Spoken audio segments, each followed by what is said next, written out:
Avez-vous remarqué des changements dans la nature autour de vous? Quand j'étais petit, je me souviens que je voyais beaucoup de petites bêtes, telles que des libellules, des insectes, que je vois de moins en moins, qui se font de plus en plus rares. Et les spécialistes nous expliquent qu'il y a beaucoup d'espèces qui disparaissent chaque jour. Notre monde, il change, il évolue. Les glaciers reculent. L'eau se réchauffe. L'atmosphère change. On nous parle de plus en plus de pics de pollution, de continents, de plastique. À tel point que l'écologie est devenue un sujet qui s'est imposé dans le monde politique, parce que l'on prend conscience de plus en plus, et les médias s'en font l'écho, que la planète est transformée par l'activité humaine. Et l'écologie n'est pas un sujet comme les autres, parce que c'est de l'avenir même de l'espèce humaine dont il est question lorsque l'on parle d'écologie. Le chrétien, lui aussi, a quelque chose à dire, quelque chose à faire par rapport à l'écologie. Dans le livre de la Genèse, on nous explique que lorsque Dieu a créé l'homme, qu'il lui a demandé de dominer sur la planète, de la gérer, d'en prendre soin.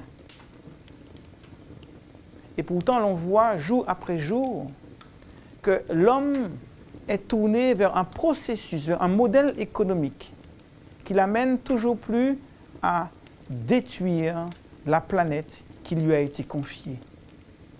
Donnez libre cours à vos désirs, faites-vous plaisir. Et de nos jours, il est devenu naturel d'user et d'abuser des ressources que la planète nous offre.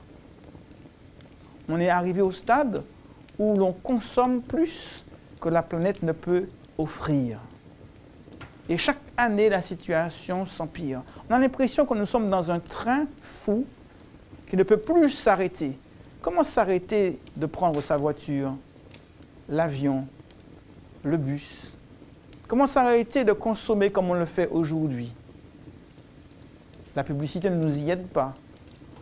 Et il faut toujours vendre plus, acheter davantage, consommer encore plus, sans fin. L'homme a une responsabilité, que l'on soit croyant ou pas. Mais encore plus le croyant que le non-croyant. Parce que le croyant sait que Dieu a dit à l'homme, c'est à toi qu'incombe la responsabilité de gérer, de dominer et de protéger tant la faune que la flore. L'ensemble de la planète est sous la responsabilité de l'homme.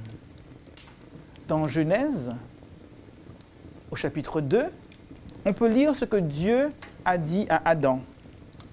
Au chapitre 2 et le verset 15.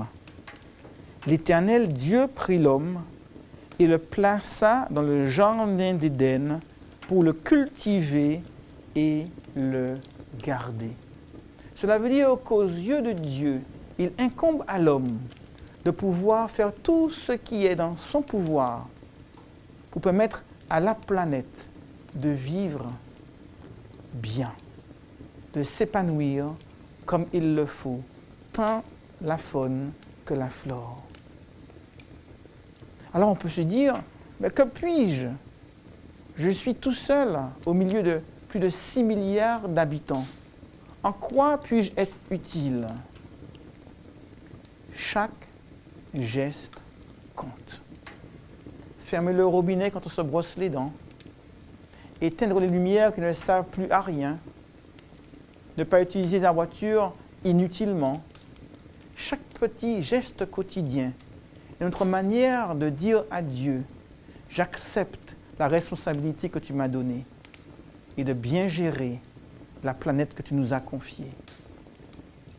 Chacun de ces gestes est une manière de dire à Dieu, je reconnais ton œuvre et je veux en prendre soin. Et je veux te rendre gloire par le soin que je mettrai à faire tout ce que je peux à mon niveau pour prendre soin de la planète que tu nous as confiée. Et chacun de ces gestes, au final, est une manière de rendre gloire au Dieu créateur.